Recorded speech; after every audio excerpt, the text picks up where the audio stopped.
Good morning. Welcome to our thought for the day, this Wednesday, the 28th of April. It's very good that you've joined us, and we're about to read a passage in Deuteronomy that follows shortly after the Israelites had foolishly worshipped the golden calf, and Moses had been pleading with the Lord to have mercy and spent 40 days and nights seeking the Lord's face. The 10 Commandments had just been carved onto a new set of stone tablets, and now Moses has been told how to live. Our reading is from Deuteronomy 10, starting at the 10th verse, and it's Moses who's speaking. Now I stayed on the mountain 40 days and nights, as I did the first time, and the Lord listened to me at this time also. It was not his will to destroy you. Go, the Lord said to me, and lead the people on their way, so that they may enter and possess the land that I swore to their fathers to give them.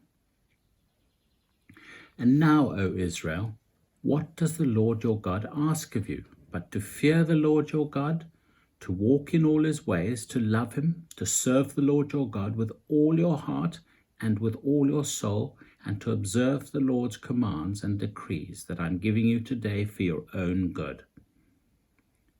To the Lord your God belong the heavens, even the highest heavens, the earth and everything in it. Yet the Lord set his affection on your forefathers and loved them, and he chose you, their descendants, above all the nations, as it is today. Circumcise your hearts, therefore, and do not be stiff-necked any longer. For the Lord your God is God of gods and Lord of lords, the great God, mighty and awesome, who shows no partiality and accepts no bribes. He defends the cause of the fatherless and the widow, and he loves the alien, giving him food and clothing. You are to love those who are aliens, for you yourselves were aliens in Egypt. Fear the Lord your God and serve him. Hold fast to him and take your oaths in his name. He is your praise. He is your God who performed for you those great and awesome wonders you saw with your own eyes. Your forefathers who went down into Egypt were 70 in all, and now the Lord your God has made you as numerous as stars in the sky.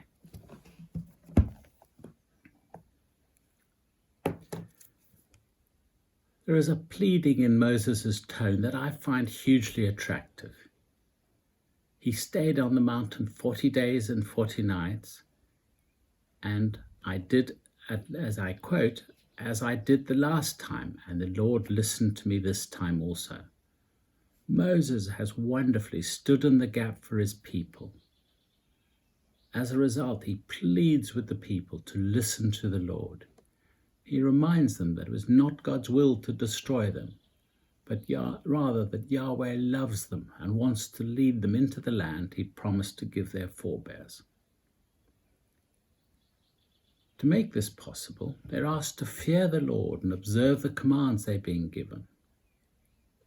After telling them all about how great God is by declaring that he is Lord of lords, God of gods, mighty and awesome, he then, in verse 19, reminds them that they were strangers in Egypt when God rescued them.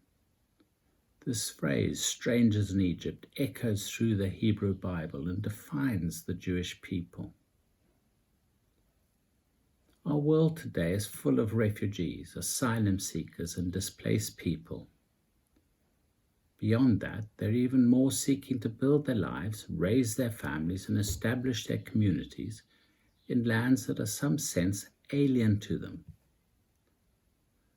One of the great blessings experienced by Christian communities in this country is that in many places, those whom our society sees as strangers are part of the worshipping and praying body of our churches. I could go as far as saying in some places our churches would have disappeared without their presence, and in many they've been revitalized by these aliens' participation. We have for centuries taken for granted the church's place in society.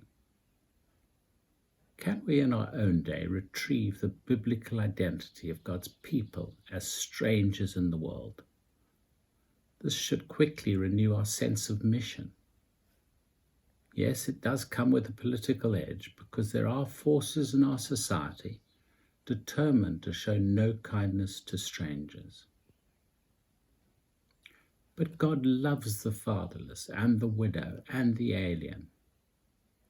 As directed in our passage today, let's give them food, clothing, and more than that, we're commanded to love them. So how are we as individuals or as a church community going to show kindness to strangers? How are you going to show God's kindness to strangers today?